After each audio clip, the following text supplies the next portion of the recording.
जय हिंद दोस्तों। सैनिक परिवार की एक मैडम ने जवानों के हक की आवाज उठाई है और बताया है कि किस तरह से जनता के टैक्स के करोड़ों रुपयों को सैन्य अधिकारी लूट रहे हैं। दोस्तों, ये वाकई एक नारी सशक्तिकरण का उदाहरण पेश किया है मैडम ने। तो मैडम का ऑडियो सुनने से पहले एक बात, दोस्तों जाग जाओ। अगर आप अभी भी नहीं जागे तो इसी तरीके से लुटते रहोगे, आपका इसी तरीके से शोषण होता रहेगा। और ये जो नेता लोग हैं ये आपके पैसों पर ऐश करेंगे और राज करते रहेंगे, और अधिकारी आपके पैसों को इसी तरीके से लूटते रहेंगे, आपका शोषण होता रहेगा। और आप मीडिया से बिल्कुल उम्मीद मत करना कि मीडिया आपकी किसी भी बात को पब्लिक के सामने लाएगी। मीडिया सिर्फ और सिर्फ उन लोगों की बातों को पब्लिक के सामने लाएगी जिससे मीडिया की टीआरपी बढ़ती हो, जिससे मीडिया को पैसा मिलता है। दोस्तों, सोशल मीडिया पर आज आपकी आवाज उठाने वाले इतने सारे लोग हैं। इनमें से कुछ लोग हैं जो आपको टेक्निकली आपकी मदद करेंगे, कुछ लोग आपके वेलफेयर की बात बताते हैं, कुछ लोग आपके लिए धरना प्रदर्शन तक देने के लिए तैयार हैं, कुछ लोग कोर्ट में जाने के लिए तैयार हैं। जिस तरह से मैडम ने आपकी आवाज उठाई है, आपका काम है कि आप मैडम की आवाज को जन जन तक पहुंचाओ, अपने सभी साथियों के बीच में पहुंचाओ।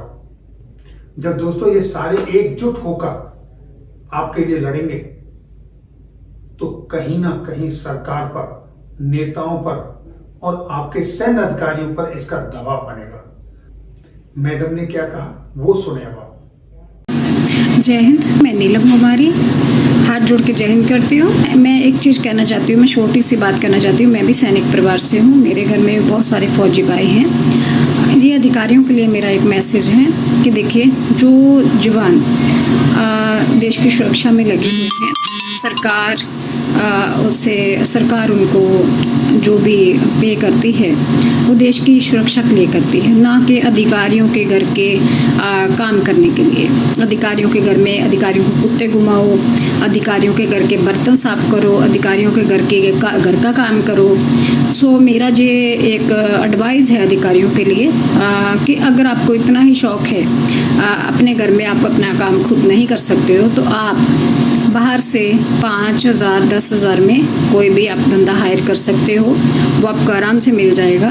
मगर कम से कम जो लाखों रुपए सरकार देश के जवानों पे, जो जनता के टैक्स का पैसा भी होता है, और दूसरा वो सही कामों में सरकार अगर लगाना चाहती है, देश के जवानों के ऊपर लगाना चाहती है, देश के जवान जो सुरक्षा में खड़े हैं, जो देश की सुरक्षा करने के लिए खड़े हैं, ना कि अधिकारियों का काम करने के लिए घर का खड़े हैं। सो अधिकारी ऐसा ना करें। जो सरकार का लाखों रुपए का पैसा है, सरकार से भी मेरी एक बेनती है कि जो अधिकारी देश के जवानों को इस तरीके से अपने घर में काम कराते हैं, सरकार का लाखों रुपए का पैसा, जो लाखों रुपए हैं वो मिट्टी कर रहे हैं, ऐसे अधिकारियों पे कार्रवाई की जाए।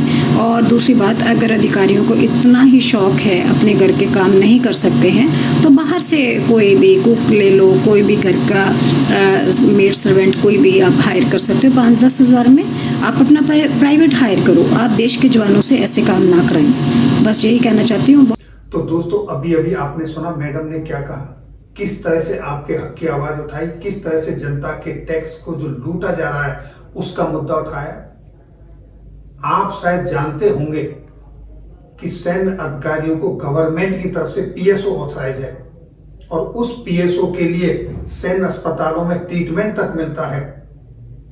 आपको पता है कि अधिकारी पीएसओ क्यों नहीं रखते और आप लोगों को क्यों रखते हैं? क्योंकि आप लोग विश्वास पात्र हैं। आप विश्वास पात्र होने के बावजूद भी आपका शोषण होता है।